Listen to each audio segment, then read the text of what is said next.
One of my greatest accomplishments as a mom is raising 3 kids who are not picky eaters. Don't worry, we have plenty of other issues. But I'm here to show you my 13 tricks to get your picky eaters to become a little less picky. Let me start with a little disclaimer. I am not a dietitian, I am not a health professional, and I am no expert. Let's get started. Number 1, don't force your kids to eat. You want food to be a positive experience and never a negative experience. So, like your grandparents used to tell you, they'll eat when they're hungry. Along those same lines is my second tip, limit the snacking. When kids are hungrier, they're a little more likely to try new things. My next tip, be sneaky but don't hide it.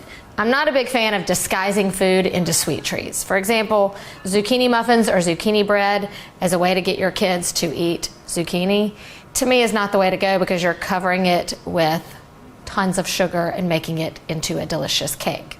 That's not really going to teach them how to enjoy zucchini. So I just like to transform the food into something else. For example, turning a can of beans into delicious hummus. This is still beans if they ask, but it's in a little less scary form. And it can be enjoyed with chips or veggies.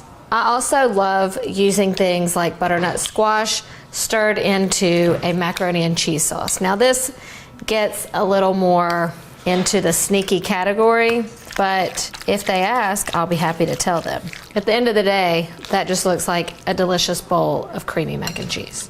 A great tip for transforming your beans into something a little less scary for your picky eater is to add them to other things, such as taco meat.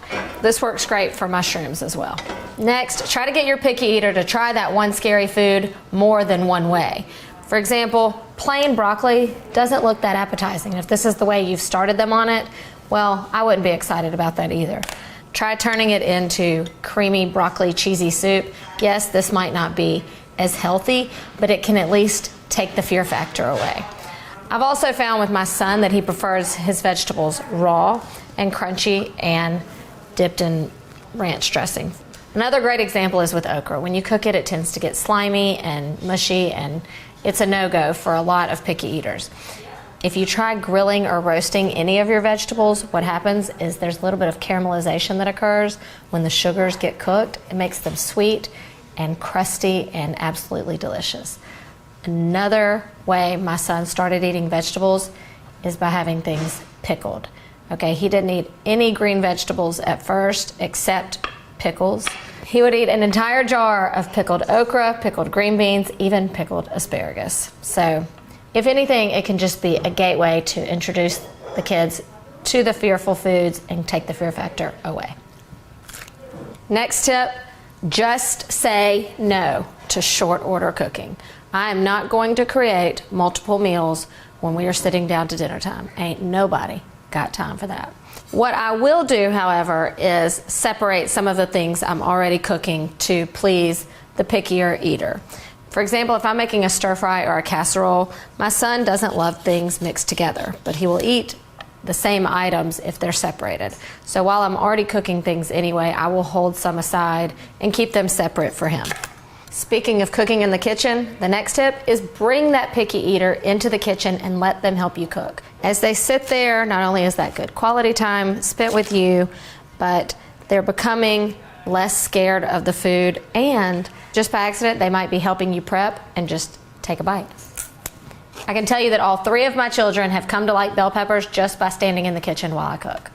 Next tip is to get your picky eater to try foods in very small doses. Look, you gotta work your way up. My friend Elise used to bargain with her kids and get them to just eat 1 or 2 leaves of spinach at a time. Gradually, they've worked themselves up to a larger tolerance. Another great trick I learned to get your kids to eat just a little bit of something is to roll a dice. The number on the dice determines the amount of bites of that food they have to take. Next, include the picky eaters' safe or comfortable foods with the scarier foods.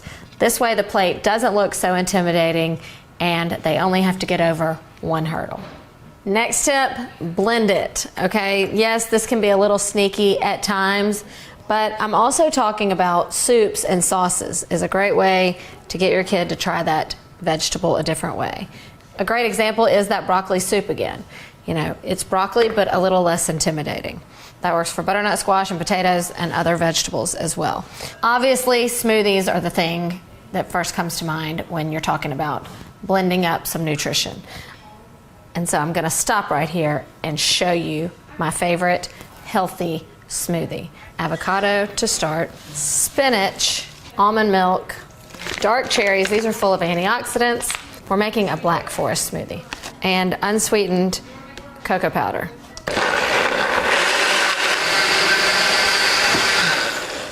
Looks like a chocolate milkshake to me. You have no idea that there is anything green inside of here. I have a feeling my healthy camera boy will taste this because he saw all the nutrition that went in it, and it's not junk food. Tell me what you think. Does it taste like junk food? That's pretty good. Yeah. It's pretty good. Here's my next tip. Funny names equal less scary foods. If you come up with a funny name or a fun name for your food, this works really well, especially with the really young picky eaters. My friend Sherry calls this the Shrek smoothie. It's absolutely delicious. I put this in a cup. Michael said it's the best thing he's ever had. And this snack at my house is called Mango Tangos. How fun is that? Next tip, stick it. Not only does it look more fun to eat, but it is more fun to eat. My daughter went through a little bit of a picky stage and wasn't eating much at all. So this on her plate looked a little intimidating. Once I started cutting it up and putting it on a stick and serving it with her favorite dip, she was all in. Speaking of serving it with favorite condiments, the next tip is dip it. Dip, baby, dip. Picky eaters are likely to get that food down if it's covered in their favorite dip, such as ketchup, ranch dressing, or even honey mustard. And for my final tip, and you've seen this trick before in a previous video, set up the food buffet style and let your picky eater build their own meal. This works wonders. Now, maybe they're not gonna choose everything, but I think they're a little more likely to try a little bit of something on their plate. I love a great build your own pizza and salad bar. I hope you can find at least one tip here to get your picky eater to eat a little better. And if all else fails, give them a Flintstone vitamin, will you? For more great tips to get your kids to eat better, don't forget to follow my recipes on YouTube, Instagram, and Facebook. And if you're watching on YouTube, click the bell so you're notified every time we post an aha moment like this. So I like to just disguise the food. So I just like, ugh. Hi friends, welcome to another social emotional learning video from Mile Marks. Today we will be talking about test anxiety. In this video you will learn these 3 things. 1, what is test anxiety? 2, how can it affect you? And 3, what you can do about it. Ready? Let's get started. So what exactly is test anxiety? Imagine this. You stay up most of the night studying for your math quiz. You feel good. You feel great. You feel confident. The next day, when it's time to take the quiz, you start to feel really nervous. You can't think clearly, and you're forgetting everything that you studied. You feel sick, you're sweating, and starting to feel a little bit dizzy. You just know that you're going to fail the quiz and you'll have to drop out of school. Everyone will be disappointed in you. Has this ever happened to you? If so, you may have been experiencing test anxiety. Test anxiety is the worried or nervous feeling that some people get when it's time to take a test or quiz. Test anxiety is a type of performance anxiety. That means that you get nervous or scared in a situation where you feel pressured to perform well. You feel like you have to do a good job or you'll look bad in front of other people. It might happen before a piano recital, a soccer game, or when you have to give a speech in front of the whole classroom. Test anxiety can affect your body, feelings, and thoughts. Someone with test anxiety might experience these things happening to their body. You might start to feel shaky, get a headache, get butterflies in your stomach, start sweating, have trouble breathing, feel dizzy, and your heart might start beating faster. Test anxiety can bring on feelings of anger, helplessness, hopelessness, and fear. You may also feel stressed and overwhelmed. It can also cause you to have negative thoughts about yourself.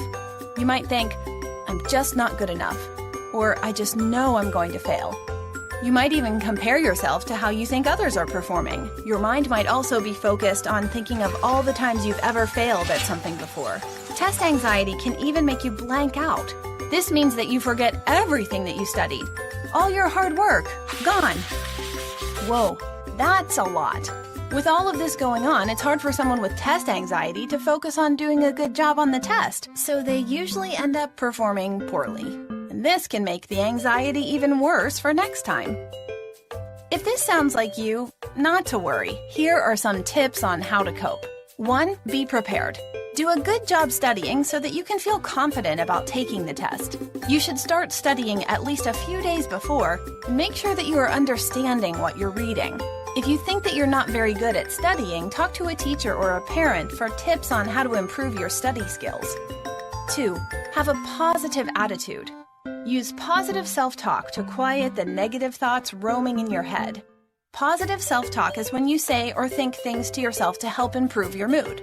Some examples of things you can say are, "You can do it," or "You've got this," or "I don't have to be perfect, I just have to try my best." You'll have to work extra hard to stop your thoughts from turning negative.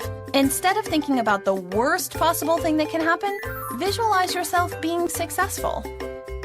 3. Learn to relax.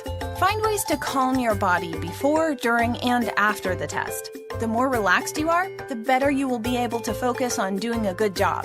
You can relax by taking deep breaths, getting some fresh air, asking a teacher if you can squeeze a stress ball, practicing meditation, or thinking of yourself standing in a relaxing place.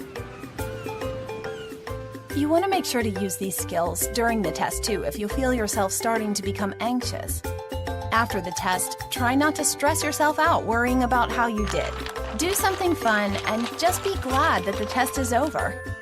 4. Take your time on the test. Just focus on figuring out one question at a time. Take a deep breath and read each question carefully. Don't spend too much time on one problem. Try your best to answer it correctly and then move on to the next one. 5. Talk to an adult. If test anxiety is something that happens to you a lot, make sure to talk to a parent, school counselor, or teacher. Tell them about all the things that happen to you when it's time to take a test. They might be able to work with you to come up with coping skills that can help you be successful. As always, with any coping skill, you have to practice. Hey Psych2Goers, and welcome back to our channel. This video is suggested by one of our viewers, Army and Blink. Thanks for the suggestion. Now, let's get started. Have you been wondering if your mental health is possibly getting worse? Mental health, just like physical health, affects everyone, whether you're suffering from a mental illness or not. Your mental and emotional health can fluctuate from time to time, depending on the stresses going on in your life. So, it's always a good idea to check in with yourself and try to gauge the direction your mental health is going in. With that said, here are 10 signs that your mental health is getting worse. Number 1, you're losing interest in the little things. Do your favorite activities suddenly seem meh to you? If you've started to lose excitement for life's little things, then this is a sign that your mental health might not be at its best. You might be feeling this way because of an overload of stress in your life, or you're feeling overwhelmed with all of your responsibilities and your to-do lists. When you lose interest and don't enjoy the hobbies and activities that you once did, this could also be a warning sign of depression. If you think this could be what's happening to you, know that you aren't alone, and that help is just around the corner. Talk with a trusted friend or family member or a mental health professional to get the help you need to navigate these troubling times. Number 2, you get overwhelmed easier. Do you find that you've been getting overwhelmed more often than normal? When you have a to-do list for 2 or 3 tasks, does it feel more like you have 10 things to do? When you start to get overwhelmed easily with everyday things, this could be a sign of worsening mental health. According to psychotherapist Sherry Jacobson, feeling mentally overwhelmed could be an internal reaction to excessive outside stress. To help cope with this overwhelming feeling, you can journal, meditate, or practice mindfulness. Number 3, you don't feel like socializing that much anymore. Does it feel more exhausting to interact with people nowadays? Regardless of whether you're an introvert, extrovert, or somewhere in between, we all have a standard comfort level when it comes to social interaction. If you feel yourself slipping below your comfort level, pay attention to this. Remember that even if it doesn't feel that way at the moment, interacting with people can help boost your mood. We wanna mention that we're happy to have Skillshare as the sponsor today because they really promote the idea of a self-made you. Are you planning to learn a new skill, perhaps on illustration, animation, or writing? It would be great if everything you need was all in one place, right? Well, Skillshare has thousands of catered courses across all kinds of topics like design, business, tech, and more. There is truly something for everyone. Skillshare has a great intro class on animation that we really recommend. The course is called Creativity Unleashed. Discover, hone, and share your voice online by Johannes Fast. If any of you are interested in learning basic information, I recommend you go check it out in the link below. The first 1,000 people will get a free trial of Skillshare Premium, and after that, it's only around $10 a month. Let us know what Skillshare courses you're taking in the comments below. Number 4, you don't have a consistent sleep schedule.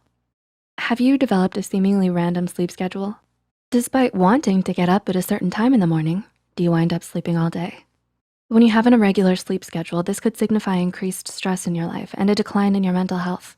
If you're struggling to regulate your sleep, you can try setting up a routine to wake up and go to bed at the same time every day.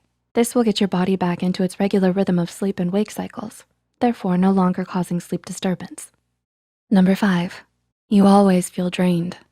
Despite getting enough sleep and eating well, do you constantly feel exhausted or drained? According to Healthline, mental exhaustion can set in when you're under long-term stress, and this type of exhaustion can make it feel like you're trying to move up a mountain.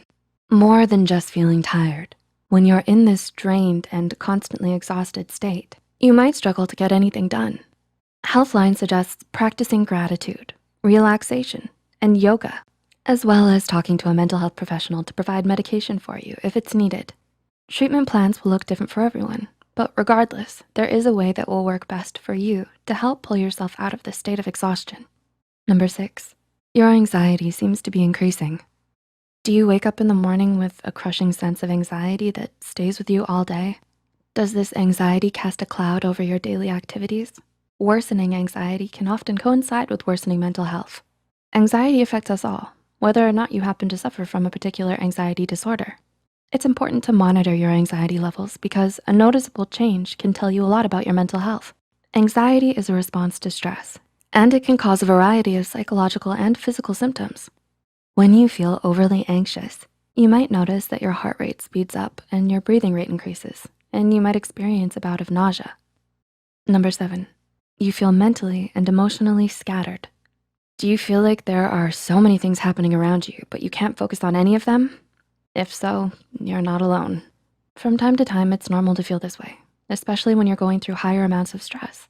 However, if you're feeling scattered and like things are spinning out of control, this could be a sign that your mental health is under strain. According to psychologist Rick Hansen from Psychology Today, you probably feel scattered because you're struggling to find your center. This means that in order for your brain to feel more organized, you need to feel at peace within yourself. Practicing mindfulness, such as yoga and meditation, are great places to start on the road to inner peace. Number 8, you can't seem to pay attention. Do you have a harder time focusing and staying on task? When you're reading, is it hard to comprehend? Do you have to reread the same passage over and over again? Though it could relate to potential psychological disorders such as ADHD, depression, or anxiety, it's also likely that a lack of focus can be due to stress or poor self-care. It can be frustrating to start losing focus so frequently, and those feelings are valid and normal. Remember to take care of yourself, and as you recover, know that help is available. Number 9, you might be struggling with your impulse control. Are you acting more on impulse? Are you possibly indulging in things you shouldn't? Whether it's retail therapy or binging all of your shows or playing video games for hours. When you act more on impulses like this, it can signify worsening mental health. You might pick up some unhealthy habits as a way to cope with life stress or to fulfill yourself or distract yourself from a major issue going on in your life. Journaling, mindfulness, and therapy are great ways to start uncovering some of these issues. And number 10, you're struggling to feel grounded. Similar to feeling centered, when you are grounded, you are feeling confident and balanced within yourself. According to Irene Langveld, an energy worker and meditation coach, grounding starts with the root chakra at the base of the spine, known to help you feel secure. Activities that connect your body with the world around you, such as hiking, meditating, or walking outside, are great ways to help you find your sense of grounding.